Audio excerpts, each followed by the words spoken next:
So when I started out, it was copy editing and proofreading.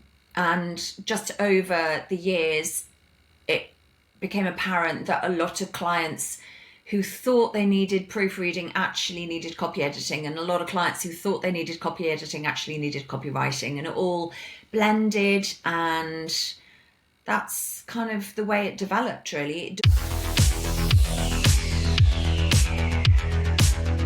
Sarah Townsend, welcome to Rad-Ventures, the podcast that takes you on an exhilarating journey through the lives of entrepreneurs and business owners. I'm excited for this episode, Sarah. I've followed you for a while. I've got one of your books. Welcome. Absolute pleasure to be here. Fantastic. So, for the benefit of the watchers/listeners, tell us all about yourself. So I have been a freelance copywriter for 25 years, running my own business.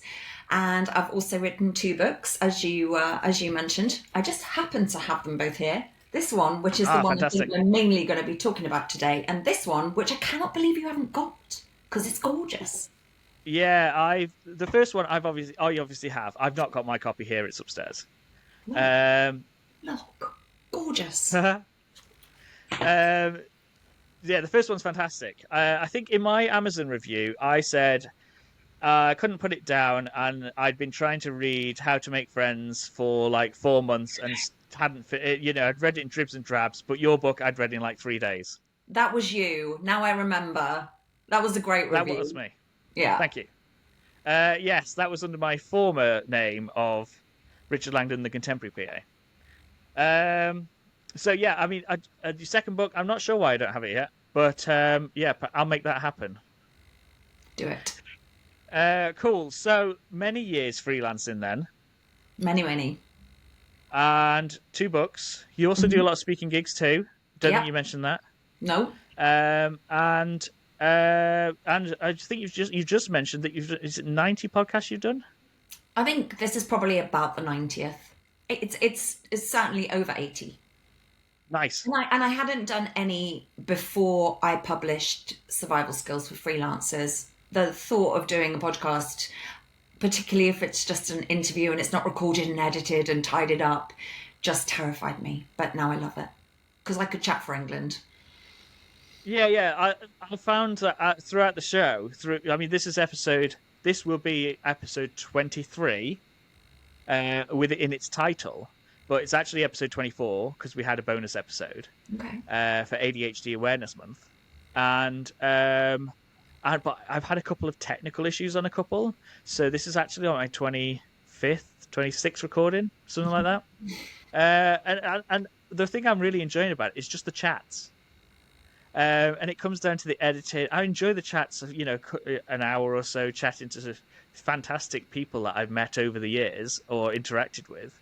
And then it comes to the editing. I'm like, I don't want to edit it. I don't want to post it. I don't want to publish it. I do want to post it, obviously, so people can experience it. But it's the chat I enjoy the most. Okay, so podcast-wise then, that is how we have been connected, because I listened to Matt King's podcast, Sales Change podcast, and you were on that. I think you were plugging your book then, and that's how I ended up with it. I was like, because I think, was I just gone recently freelance then? I think so. I feel like that was quite a few years ago, so it would make sense if I was talking about survival skills for freelancers as if it was new, because I think it was back then. Yeah, it was 2020, somewhere around there. Yeah, December, right. I went full time. So I think it was probably, I don't know, October time maybe, something like that. Yeah, interesting. And a tip of the hat to Matt, as people who will listen to episode 3 know, the whole reason of this podcast is because Matt inspired me. Right. Let's crack on with some show layout. Tell us then all about young Sarah, or younger Sarah, sorry. Oh my God. Talk about embarrassing. I'm going to have to cut that bit out. Younger Sarah in her younger days, who's not got 25 years experience in freelancing. When you were at school, I don't know if you were at school, you had a careers advisor. Yes. But what did you talk to if you did, what did you talk to them about? If you didn't, what would you have talked to them about what you wanted to do when you grow up? I think when I don't know whether I would have had the confidence to discuss this with the careers advisor, but when I was really little, I wanted to be like a spy or a detective. Nice. I had this young detective's handbook, and my dad made me this periscope. So, and our house was 3 stories. The house my mum still lives in is 3 stories. My bedroom was at the top. And I used to spy out the window with my little red periscope. I wish my mum hadn't thrown it away. I don't know what ever happened to it, but it was cool. I used to go round. Well, I was total nerd. I mean, I'm still a total nerd, but like I was mini nerd. I used to have this pen on a leather strap with a lid, and you just pulled out the pen, and I'd make my little notes in my little spy's notebook. But I was also the child who always won the English prize at school, so writing was always there. I don't think I honestly realised that you could write and be paid for it. I don't think that would ever have occurred to me. So I remember talking to the careers advisor about working. They told me that I should work in a bank or a building society. No. But then No. my very first job was financial services. So, you know, maybe their advice did resonate on some level. Yeah. Couple of things on that then. So when you wrote your notes, did you write them in secret code? Yes. Ah, good. And how did was it one of the codes, or was it like a Sarah specific code? It was probably a Sarah specific code, knowing me. And it was probably a merger of all the existing codes, but just my own little spin on it. Yeah, I like it. Did your spy kit come with a book, or like on how to, or was it?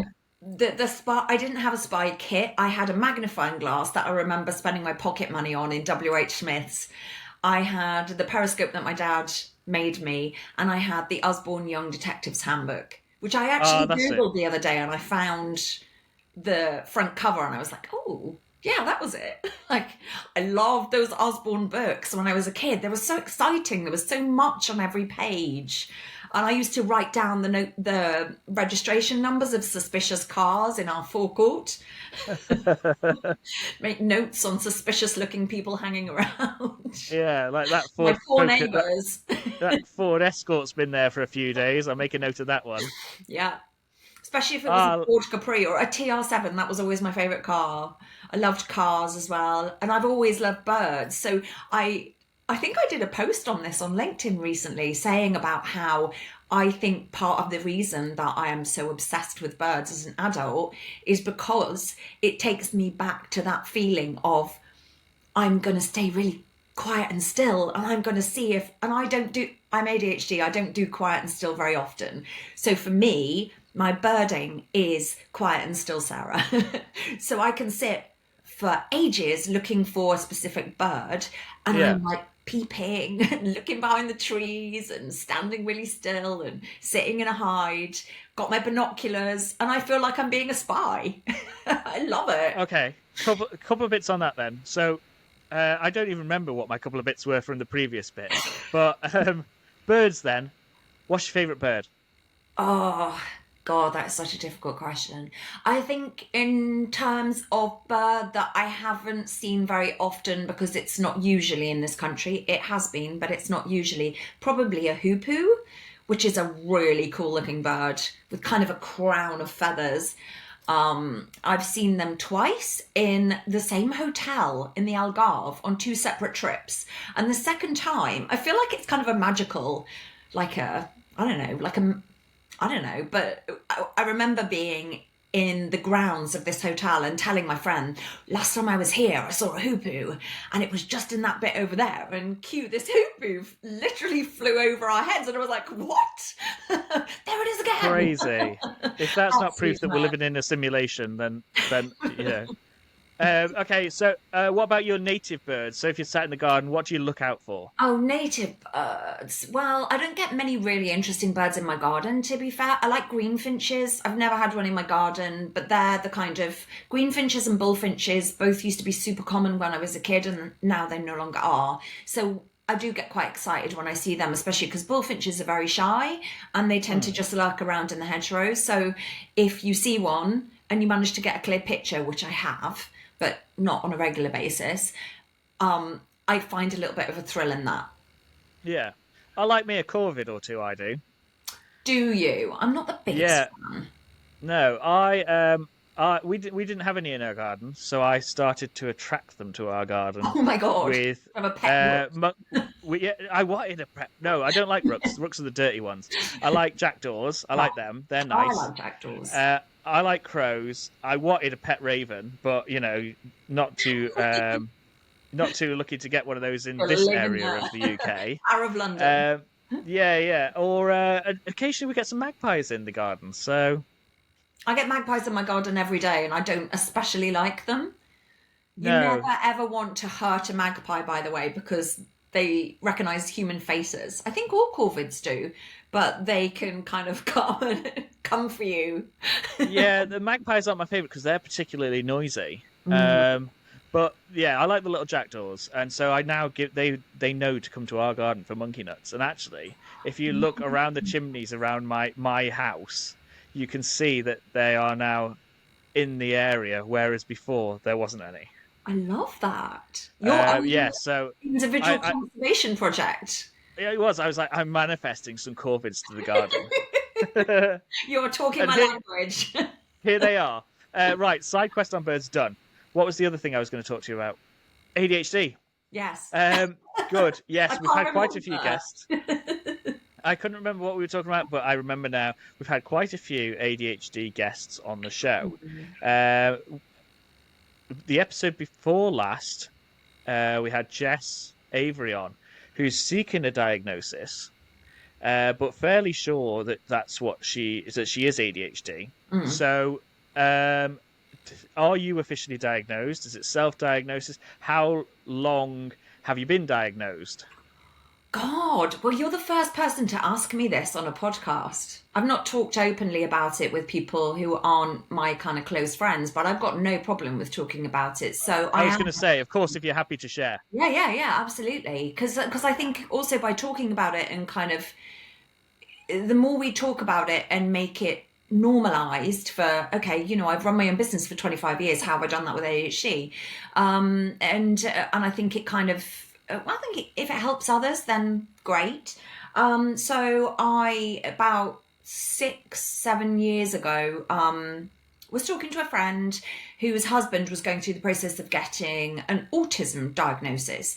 And this one time she was chatting to me and she sort of teared, and I was like, oh God, he sounds so similar to me. And she sort of teared up and I'm like, what's going on? And she went, I kind of think that you might also be a bit autistic. I'm kind of like, okay, I'm open to that. I've always felt like a square peg in a round hole and known that I was different in some way. And it's just, yeah. So I started reading about it and thinking, oh, okay, you're describing me. And I think I always thought, I'm not sure if I'm fully autistic because I'm not sure if it holds me back in my life enough to get a full autism diagnosis. But I certainly have a lot of very niche, very, very strong traits in that regard. And then from there, now I've got this theory that I think at the moment ADHD is like the acceptable sibling of autism. And because there has been so much more awareness on social media that so many more people are talking about it and saying, oh yeah, hey, I'm ADHD. And it's almost, okay, yeah, we are normalizing it, but autism isn't still quite there, in my opinion. So I went to this ADHD retreat, which Amanda Perry, as of well known on Instagram for her ADHD content. Yes. She organised this and it was absolutely brilliant. And I met so many incredible, talented, successful people in the room. I thought, okay, this isn't something that I feel scared of identifying with. I'm going to pursue it further. So I contacted a psychiatrist who had been recommended to me on the day, went and got my diagnosis literally 2 months later. I did pay to go private. I appreciate very much the fact that I was in a privileged position to be able to afford to do that. And I said to him, can you kind of assess me for autism at the same time? And he said, I can't do a full assessment because the autism assessment is a lot more complex. But he did a lot to be able to say at the end that his assessment was that I am combined type ADHD with strong traits of classic female autism. And that was all I wanted. I got into the car. There's a video because I did a talking to camera video of my instant reaction to my diagnosis and how relieved I felt and how much a weight had so massively been lifted. I never shared it. I didn't have the confidence to, and I was kind of afraid that there'd be some sort of backlash or whatever, but it's still on my phone. I still may share it yet one day, but I didn't do it to get medication. I've had 55 years of creating my own coping mechanisms and strategies and what happens. I don't know how aware you are of this, but with women, the reason there's been a rush of midlife women being diagnosed with ADHD is because when we start to go through menopause, the production of estrogen dramatically drops, and that kind of strips you of your coping mechanisms, and all of a sudden it just all goes to pot. And that's why you think, what the hell is going on? And that's kind of my story. Wow. I like the fact that you've got the video saved for potentially the future if you want it. I mean, it's better to have it, not use it, than not have it and need it, right? Yeah. I mean, like I say, we've had multiple guests with ADHD or suspected ADHD on the show already. The bonus episode I alluded to before was actually Rachel Clayton, an ADHD business coach, right, working her way through. And so, yeah, we obviously it's quite prevalent in the news at the moment, and so always interesting to discuss it. We actually had this week's episode that was just on. This week's episode that was just released on Monday, was Beth from Lemon Squeezy Marketing, who just went through a autism diagnosis. I did not know that about Beth. Well, you do now. See, you heard it here. Well, you heard it on the Rad-Ventures podcast, but Beth's talked about it on her Instagram quite a bit recently. I confess I've lost love for Instagram of late, but yeah, side story, side quest. Oh yeah, no, we can go on that side quest in a minute. Okay, so ADHD side quest done for now, I think. I think otherwise I'm going to forget where we are in the show, and I'm trying to keep this one condensed and interesting rather than long and in depth. Does that make sense? Yeah, 100%. Yeah. Let's aim for that then. We can always have Sarah part 2. Okay. Right. So you told us that you wanted to be a spy/detective. You ended up heading to work in finance, which having you saying that, I then remembered that you alluded to it. I'm not saying alluded again. I've already said that like 3 times. You spoke about that in Matt's episode, I think, if I remember back. So tell us then, how did you go from starting in finance to 25 years of freelancing? That is a little bit of a wiggly journey. So I worked for a company called Allied Dunbar in Swindon. I was living in Cirencester.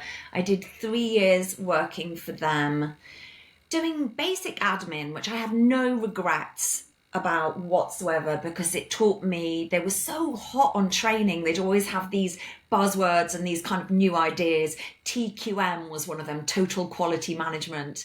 And it was about creating quality in every single aspect of every piece of work you do. And I think that sort of thing really stands you in good stead, whatever career you go into. So I worked there for 3 years, met my ex-husband in a nightclub in Cheltenham, side story, and I decided quite quickly that I wanted to relocate to be closer to him. We did have a bit of a whirlwind thing going on, and I ended up going from Allied Dunbar to Eagle Star, which was sort of a sidestep. They were both part of British American Tobacco, which was a very random niche thing. And I worked for Eagle Star for maybe a year before their marketing department relocated up from London.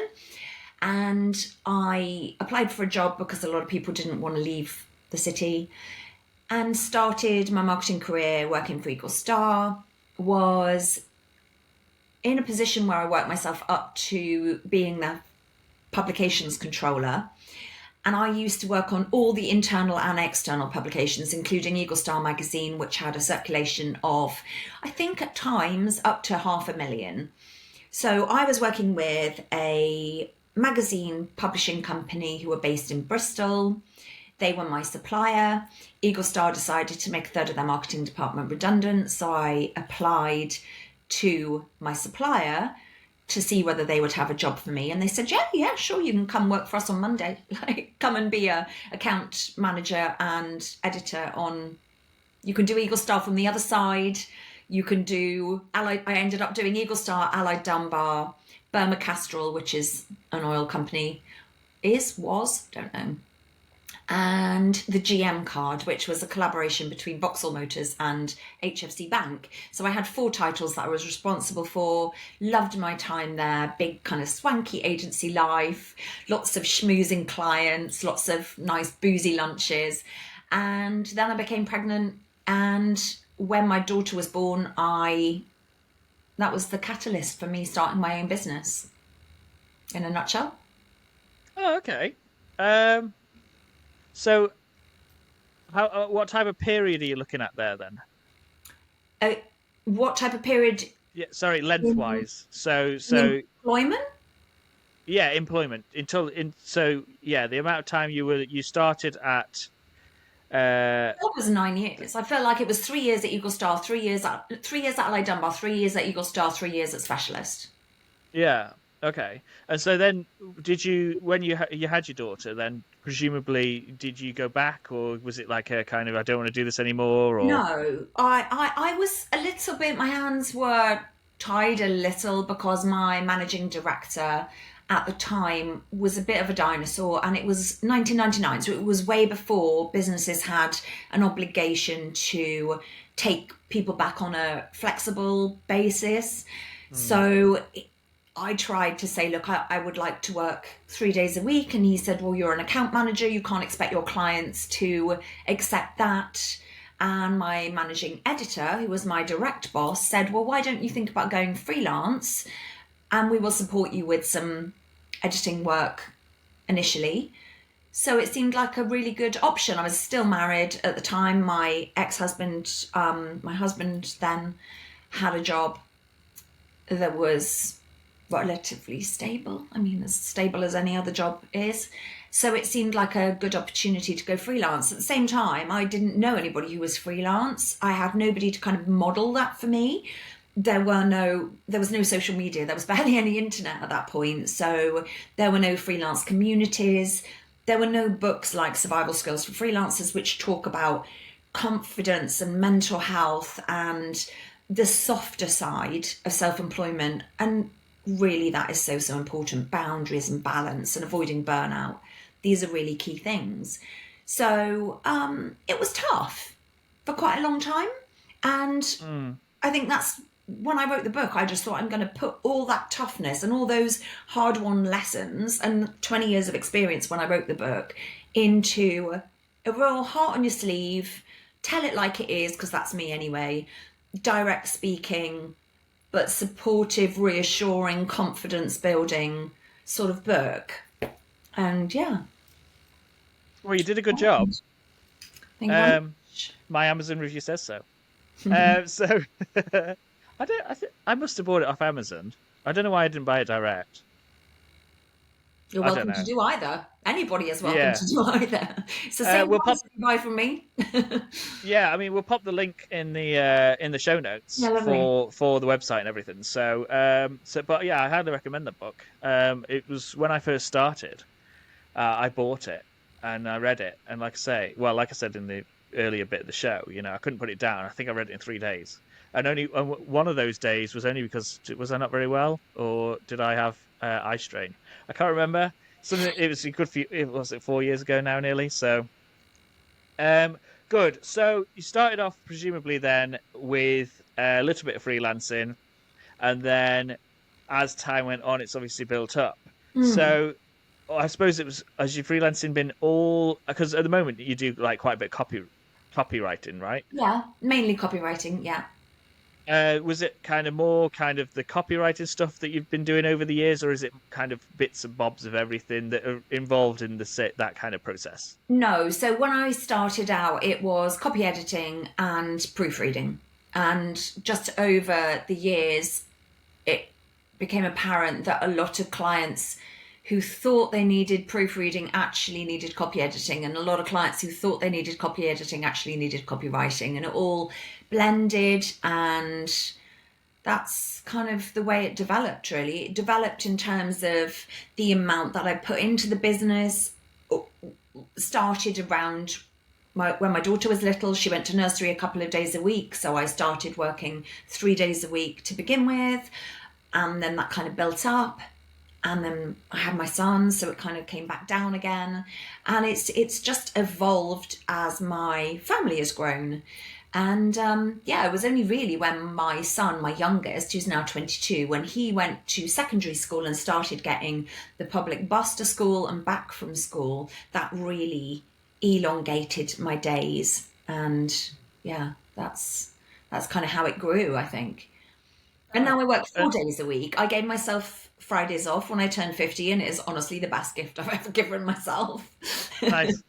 Um, so so the speaking and the book writing, that's all presumably come in recent years after you've built up the experience over the years Yeah. of the freelancing, the copyright, as well as the experience from when you were employed, right? Because from the sounds of it, you were, it wasn't like you were the lowest person in the company. You know, No. you built your way quite high up. Not that there's anything wrong with the person at the bottom of the company. Obviously, it's Absolutely. like a We foundation, all start etc. But somewhere. that's it. So yeah, I mean, fantastic. Okay, let's take a quick fire questions break. Okay.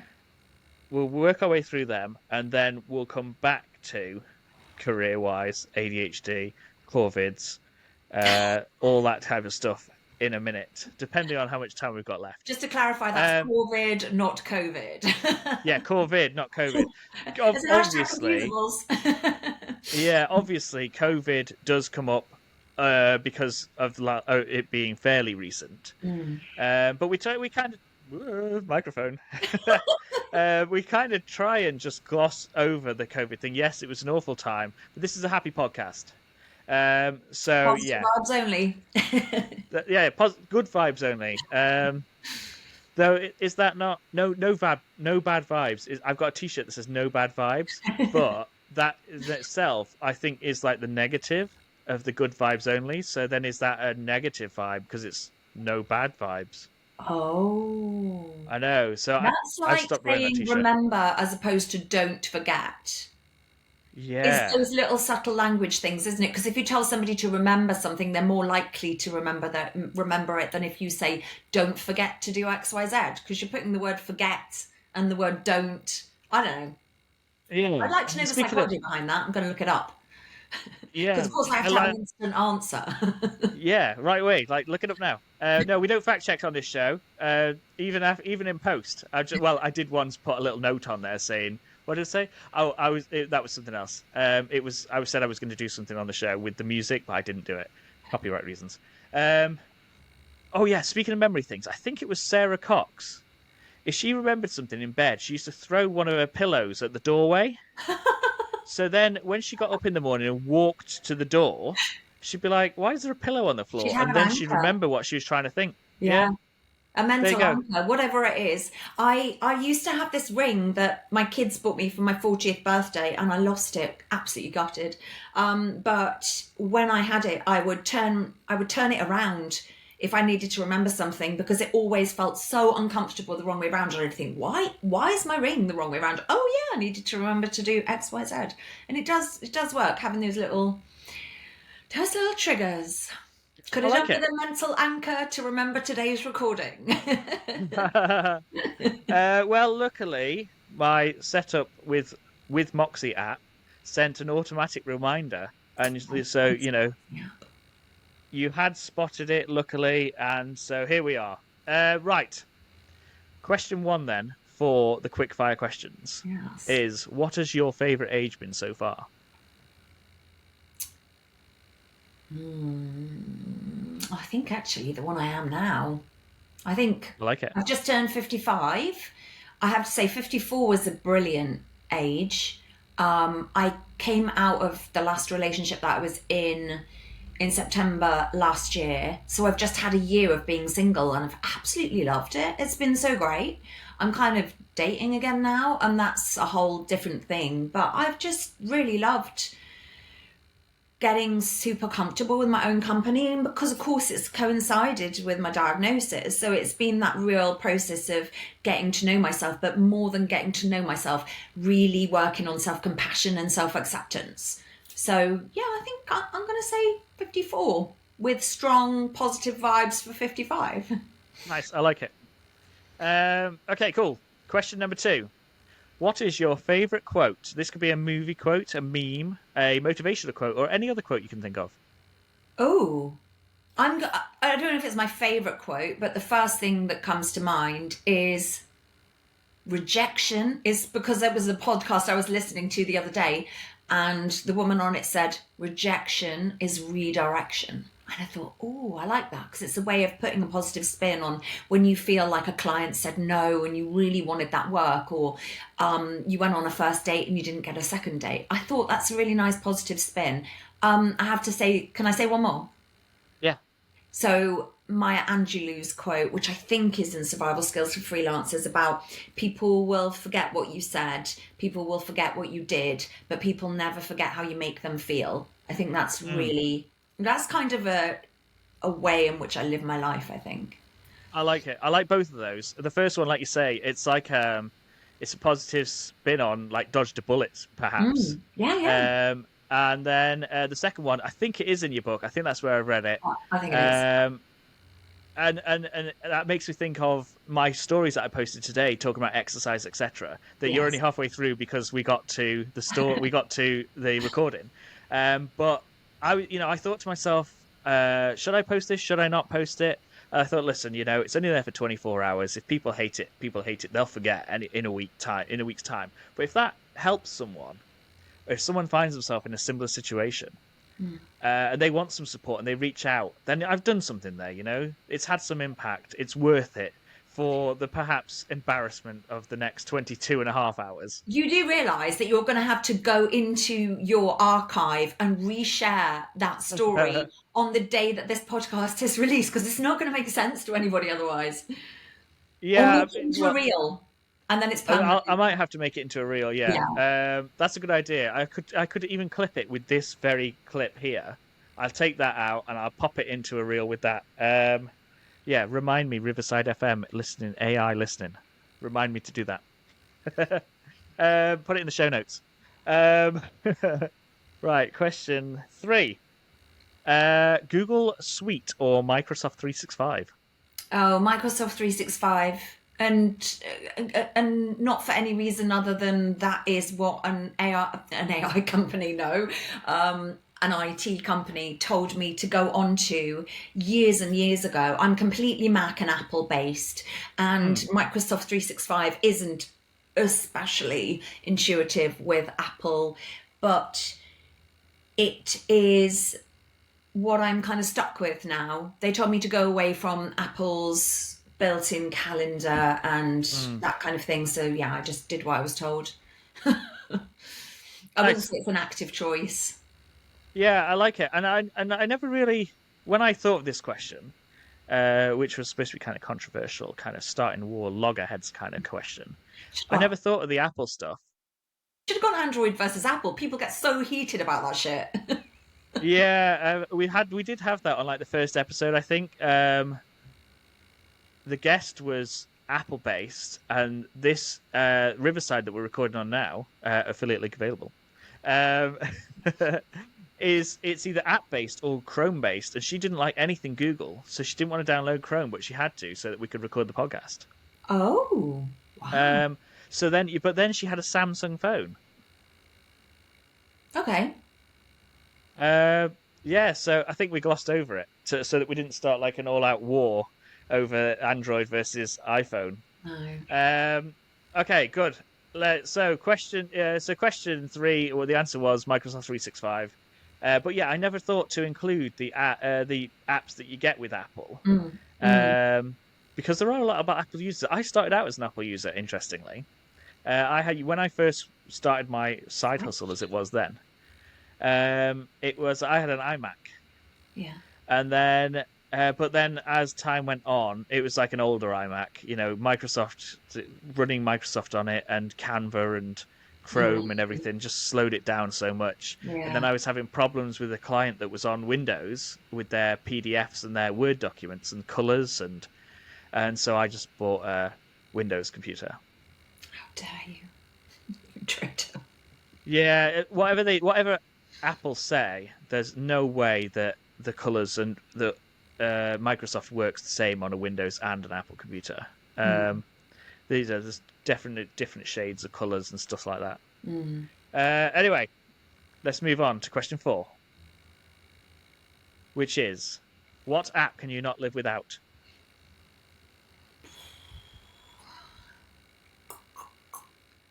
Um,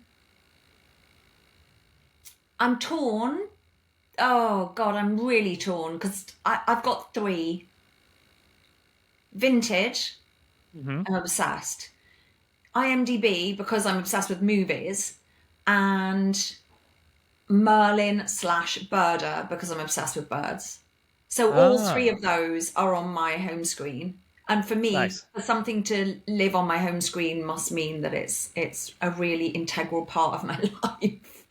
I've actually started over the past 2 weeks because I've got a terrible, terrible habit of scrolling when I'm in bed. So I've started plugging my phone in behind me in my office. And then when I go to bed, I'm so annoyed because this morning I missed my 7 a.m. Pilates class because Alexa, which I'm not going to say out loud because it will trigger her, is forgot to wake me at 6 so I could go to Pilates at 7.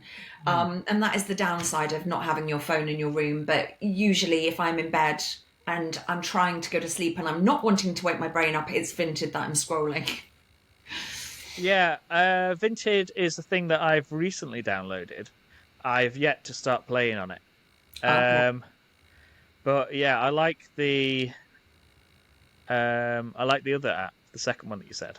MGB. IMDb, yeah, I Mm, love that. mm. Uh, we're big movie fans here and TV show fans here, and so yeah, it's always a quick. Oh, what were they in?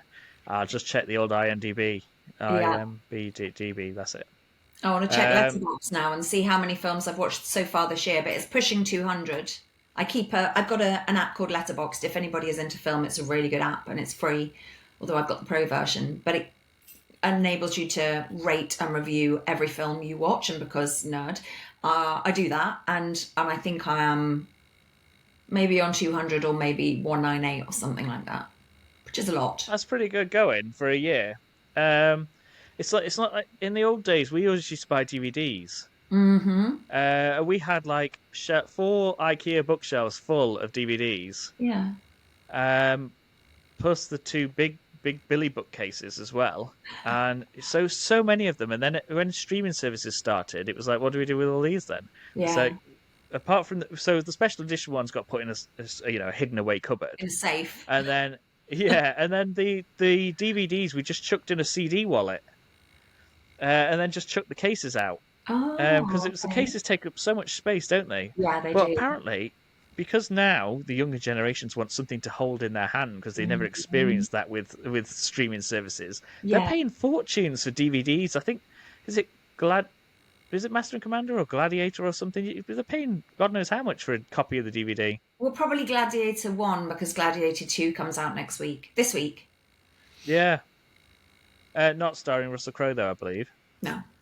No, Full Mezcal. it's not the same, is it? I'm out. I'm not watching it. Uh, right. Question 5 is, how many unread emails do you have on your phone right now? Oh, I am like obsessive with clearing my inbox. So probably 5, I don't know. Yeah. However many have been sent since this podcast recording started.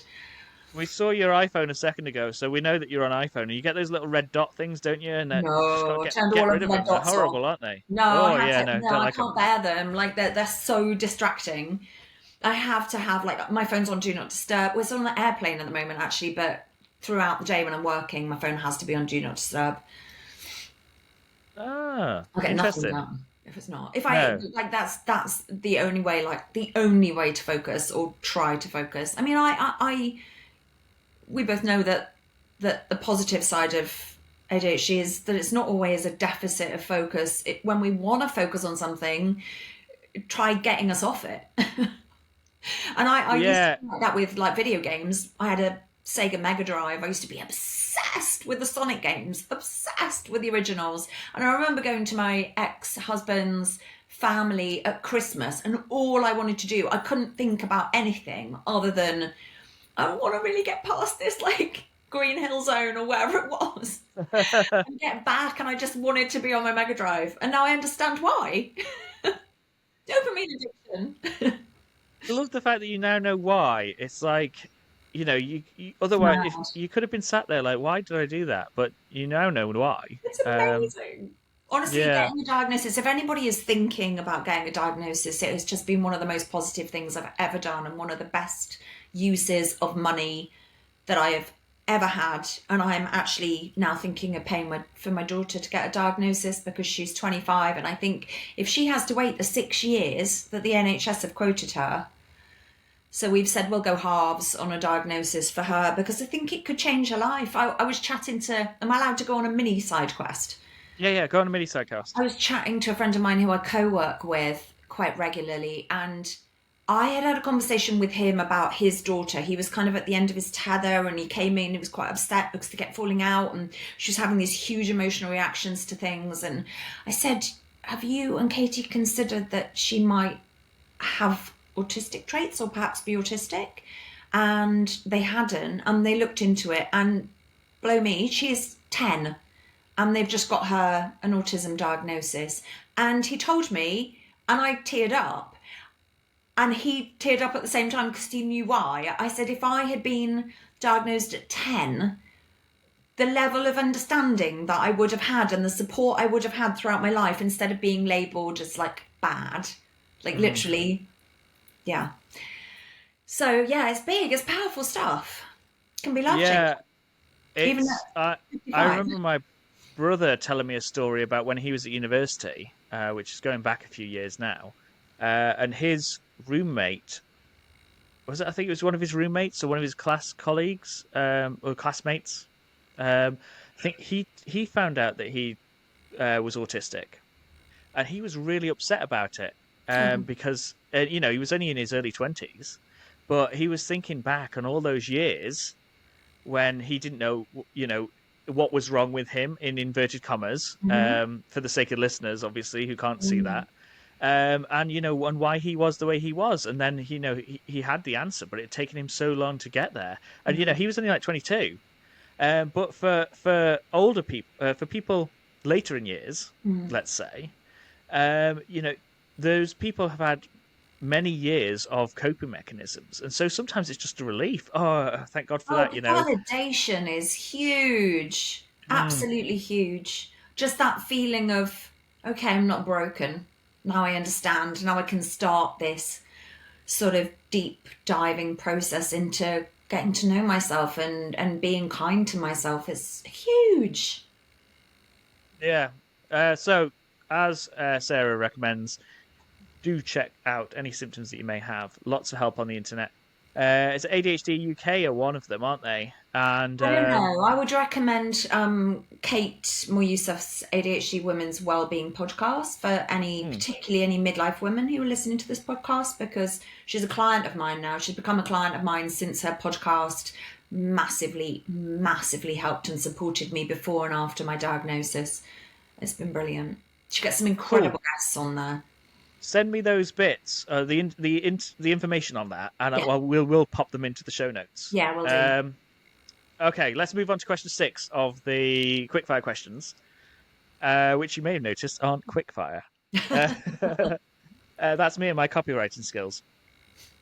Um, Okay, I know that you might. This question doesn't always work for some people, but I think it's going to work for you because you've already Okay. mentioned this a bit earlier. So, if you could afford any car, you don't have to worry about the tax, the fees to buy one, the maintenance costs, tires, etc. What are you having?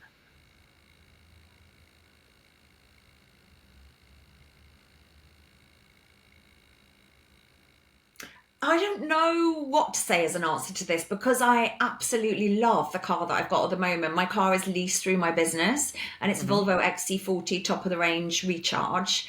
And it is just the nicest car I've ever had.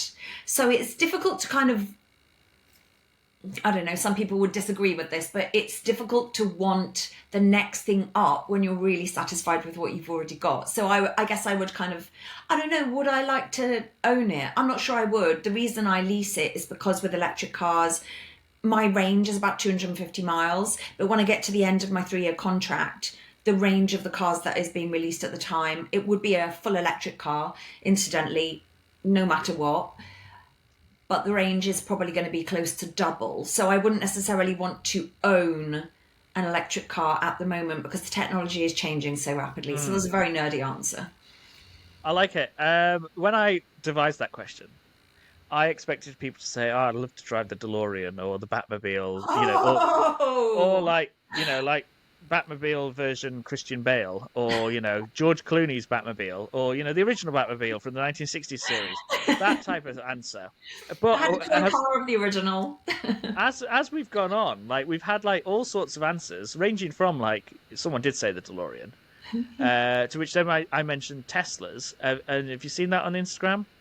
People No. take Teslas and they make them look like DeLoreans, even having like a petrol system on the back, so that you get the fire coming out the back as they drive Oh off. my God.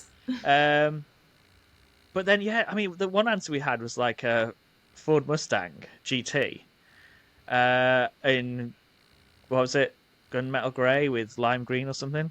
Okay. I was just like, we had a Each couple of time. Land Rovers in there, Land Rover Yeah. Defenders. Like, I was like, well, yeah. So yeah, all sorts of answers. But yeah, we do like an electric Volvo. I have solar panels as well. So right now, I don't know if the lights changed on this video recording, but the sun is, luckily I've got my blind shut. I had to have my blind shut because I was once in the middle of delivering a webinar to a group of freelancers. There are about 100 people on this webinar, and I suddenly went, oh, look, a heron through the blinds. My blinds are like the blinds that are behind you, but the sun is streaming through, which means that the sun is currently charging my car. So 3 miles, I'm all for it. Nice, I like it. Yeah, I mean, I'm getting ever more reluctant to drive my car, because it's firstly it's terrible driving on the roads nowadays, Mm-hmm. but also I kind of begrudge the expense. Like, oh, I'm gonna have to put some more diesel in it, I and love the fact that I never ever have to stop at a petrol station. I always hated that. Like, I hate breaking a journey with something like, oh, it's so annoying. I've got to stop and buy a pint of milk. Like, yeah. so I love that I never have to do that. Yeah, but if you were to obviously go on a further journey, you'd have to stop for electric, right? I've only had to do it about half a dozen times in 2 years. It's not too bad. But say you got a speaking gig in Glasgow next week, Oh, yeah, I'd and probably you're fly. like, yeah. But if Yeah, you were going to drive, I'd have to stop a couple of times if I was driving to yeah, Glasgow. Yeah. yeah, you're gonna do a couple of stops on the M6 or maybe the M1. I suppose depending on which way you're going. You're the Gloucestershire. top of the you're West Country ish, aren't you? Top of Yeah. the West Country. So yeah, M6 for you. Right. Anyway, side quest finished of that one. So that's quickfire questions done. I don't think we did too badly. I think we did fine. So I don't know if I said this before because I can't remember because of the amount of times we've gone on a little side adventure. But those questions are designed to incorporate admin, get to know Sarah a little bit more, and make it a little bit interesting for some of Sarah's choices. Right. So back to Sarah, the freelancer, author, speaker, and her journey.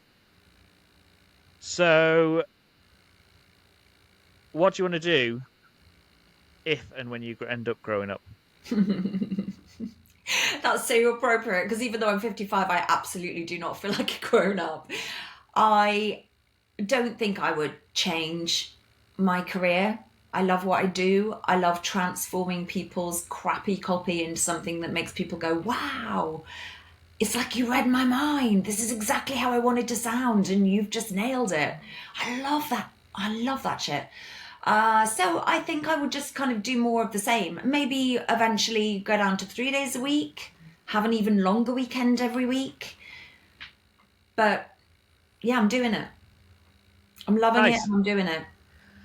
Any more books in the pipeline then? Yeah, I was going to just say that actually. I've just been working on Confusables 2 this morning. It's about 3/4 of the way finished, and I haven't even announced it yet. So, yeah, it's not Well, exactly a you heard it here first, but you can't quite claim that. But I haven't officially announced it on my socials. And I think because I'm very energy driven. So when I've got the energy behind something, it gets all my focus and I can get so much done in such a short amount of time. But if I lose momentum, getting back on, you know what it's like, getting back on the treadmill and kind of like winding up to full speed it can be challenging. So I'm not making any commitments to when it's going to be out, but it's going to be out soon. And I think probably soon enough for me to start a wait list and say to people, look, if you want to be kept informed when it comes out, give me your email address and I'll drop you an email on the day. I But it's like it. exciting. It's good. It's exciting. Yeah, good. Cool. So I think then, if you want to tell everyone where they can find more about you or where you hang out. Yeah, I would say start with my website because my website leads to buying both of my books. It leads to finding me on social, information about my website copywriting, my what I call documagic, which is the transforming crappy copy into something that makes you go ooh, or transforming words from blah blah to ta-da, ta-da, as I say on my LinkedIn headline. So it's all there really. So it's Sarah Townsend editorial.co.uk. Perfect. Now, you mentioned earlier that Instagram's not your favorite at the minute. Yeah. Why is that? Oh, come on, everybody knows. Like the engagement has just dropped off a cliff. I kind of can't be bothered with it. It's because I've lost the love for it. I'm not going to do it because you know what it's like when you're trying to force yourself to do a social media platform because you think you should. And in the past, I've done Instagram because I've loved it. It's been my favorite for so many years. I started off, literally early adopter with my second Instagram account, which is where I share my photography. And I've done that for years. And I used to share a photo of a landscape and it would get 1,000 likes. Now, hard push to get 100. Mm. And I just don't want to force myself to do something when the energy is not behind it because, as I've said, I'm very energy driven. So for me, it's dropped off. I'm not interested in spending time scrolling on there. I am now kind of focusing more of my attention on LinkedIn. And At times. do you like it on LinkedIn Yeah, or I love is it. it Yeah, you do? yeah, I do. I Okay. genuinely do. We'll leave that there, full stop. Um it's the platform I love to hate, LinkedIn is. Okay, interesting. Um everyone's like you should be on it because obviously I'm B2B service operator when I'm not a podcast host.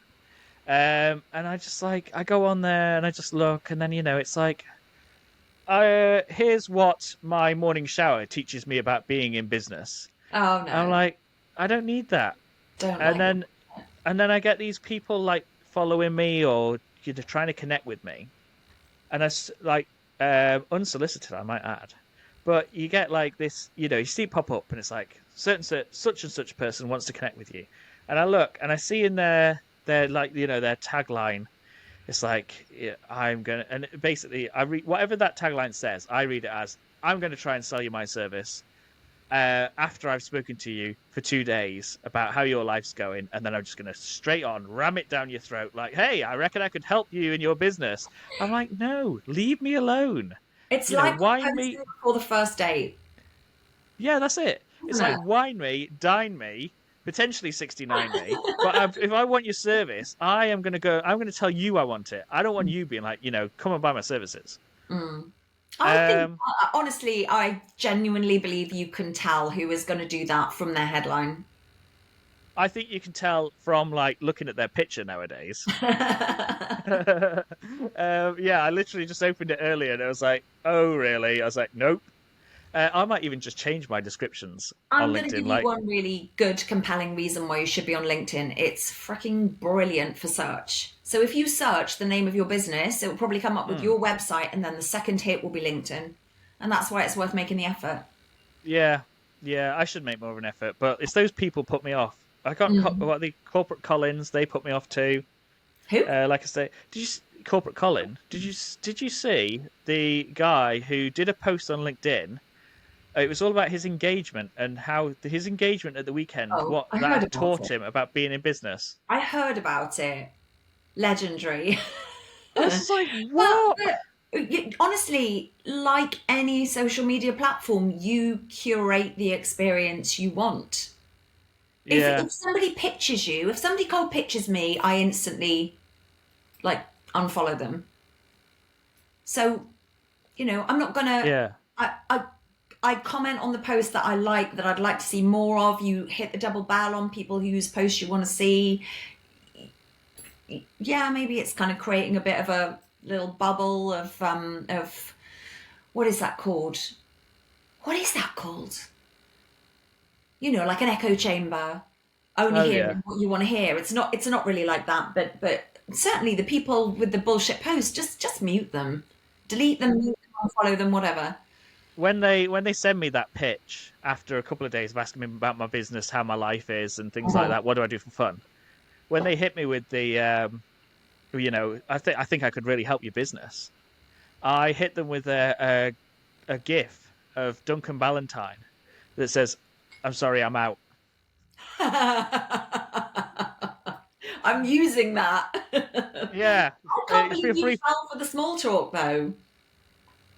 I believe what? Sorry. I can't believe you fell for the small talk. Oh yeah, because you get to recognise that after a while as well. Yeah, I know, but if you think about it, it's like I've built over the last 4 years. I've built these connections, relationships. Like yourself, I've spoken to you on Instagram, and we wouldn't have had that. We had the small talk, backwards and forwards to get to know each other. Genuine small talk.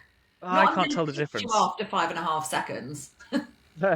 Well, the thing is that I'm great at detecting bullshit, but I cannot read between the lines. Okay. So the preamble is, oh hey, how are you? And I'm like, yeah, no, I'm okay. If I don't answer them, they might talk badly about me. Said, I asked him how he was, and he never said.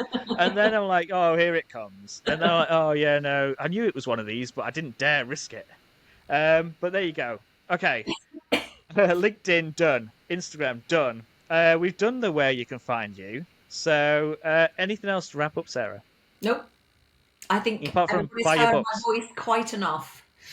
It's buy your books. Book 3 is on the way. Yeah.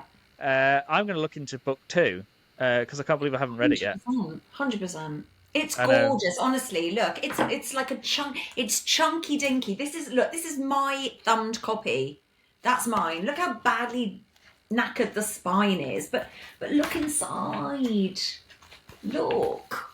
It's gorgeous, and it's practical, like it. And it's fun as well, and it's nerdy. It's got nerdy references in. Did that say insidious then? Have you possibly? Have you? Are you familiar with Leif Kendall, who is insidious and invidious, and inspirational versus inspiring?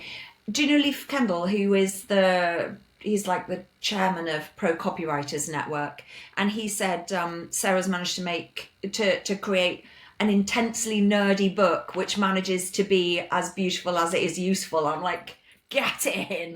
That is a win. Yeah, I'm all about that nerd life. It's fantastic. Okay, cool. So yeah, check out Sarah on her website. Check out her books. All as endorsed by Radmin Assist on the first book. I'll let you know about the second book.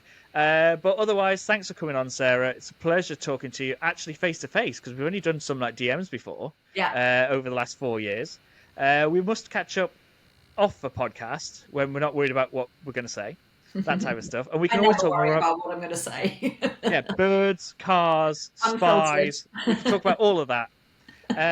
Okay, thanks for listening. If you're still listening, everyone, and I'll be back next week with a new guest. Thanks to Sarah once again, and peace out. Peace out from Sarah there. Nice. Thanks for joining us on Rad-Ventures. Don't forget to subscribe via your favourite platform. Always happy to chat, so hit me up in the DMs, and I'll see you on the next Rad-Venture.